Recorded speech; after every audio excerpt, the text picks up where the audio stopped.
Voilà, bonjour chers internautes, bonjour à tous ceux qui me suivent. Aujourd'hui, je vais parler justement de la cohabitation dans nos cultures, dans notre pratique de religion, dans nos valeurs et aussi dans notre habitude quotidienne. J'interviens aujourd'hui dans le sens de faire prendre conscience d'un geste, c'est-à-dire je ne suis pas contre l'islam parce que je suis un musulman. Je ne suis pas contre les pratiques que nous avons, mais parce que je suis musulman.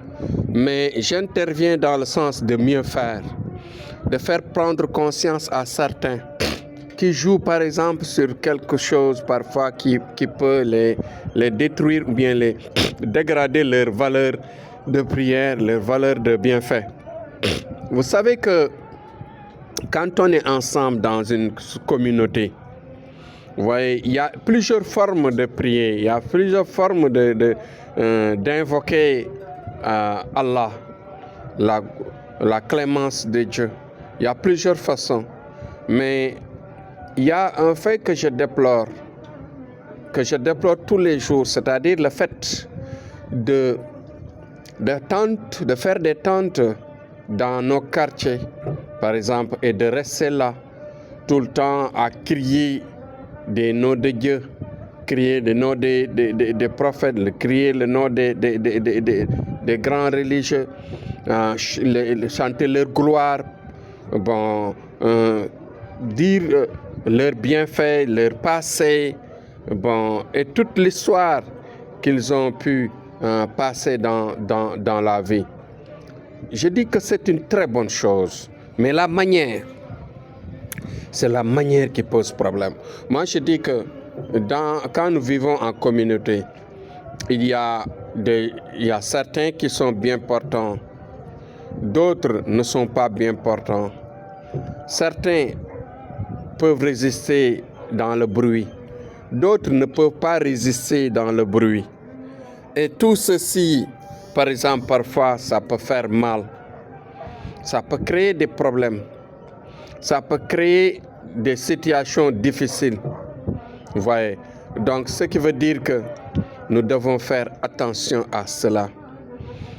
Quand on fait, par exemple, une prière à Dieu, nous ne devons pas prendre le volume à la hauteur supérieure pour invoquer Allah dans le vide, comme ça, dans l'air.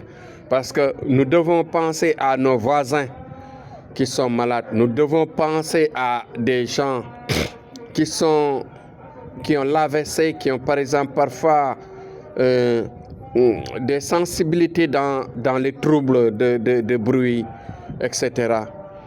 Des gens qui ont l'insomnie, par exemple, pendant très longtemps et qui ont besoin de récupérer pour soulager leur douleur quelque part, ou bien soulager, bien sûr, leur souffrance dans telle ou telle maladie ou situation difficile qu'ils vivent, par exemple, dans les stress, etc., etc. Ce qui fait que nous devons repenser la méthode et la technique ou bien la procédure de faire des prières dans notre entourage. Nous devons cohabiter dans la sincérité, dans l'amour sincère, dans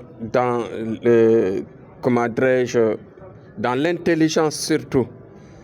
Quel que soit le degré de prière que nous allons faire, quel que soit l'amour que nous attachons à nos prières et à nos méthodes de travail, à nos méthodes de prière, nous devons penser aussi à nos prochains, à nos voisins. Et autant que faire se peut, éviter les grands bruits, éviter de faire trop de bruit, éviter de faire trop de saccage parfois. Parce que quand on veut invoquer la clémence de Dieu, on peut le faire. On peut le faire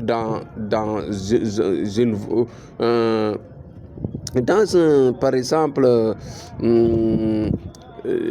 dans une modération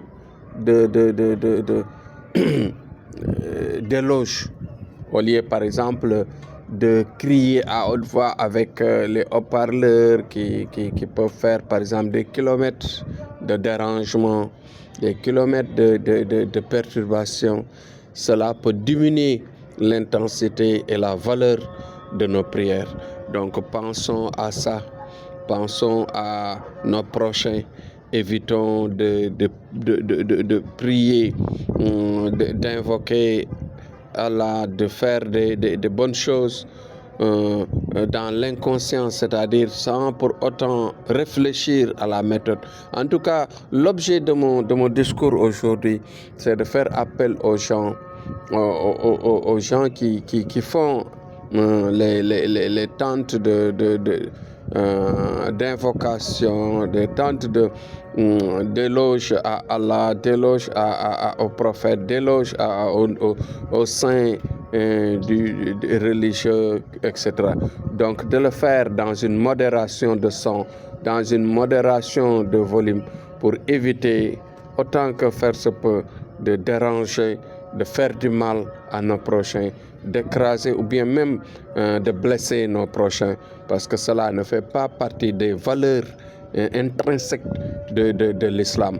Ça ne fait pas partie, ce n'est pas descendu du ciel, en tout cas par rapport au Coran, parce que c'est le Coran qui est tout au début, du début à la fin, juste du début à la fin, tout ce qu'il y a dans le Coran, c'est la vérité, c'est la réalité. Donc ce qui n'est pas dans le Coran, on peut le faire, mais toujours en faisant des modérations, ne pas gêner, ne pas blesser, ne pas déranger. C'est mieux en tout cas. C'est le discours de Thierno Amadou. C'était juste pour voir. Par expérience, nous avons vécu cela. Donc, je pense aux malades, je pense aux gens faibles, je pense aux gens qui souffrent dans les coins et qui n'aiment pas le bruit. Et vraiment font partie de nous, font partie de notre société. Et que nous leur devons un respect et un amour vraiment sincère. C'était juste ça. Si j'ai blessé quelque part, je demande pardon. Donc c'était Thierno Amadou dans son discours quotidien. Inch'Allah, demain je reviens sur un autre sujet. Courage à tous et paix pour le monde, paix partout dans le monde, et vive notre pays, le Sénégal. Allah, merci.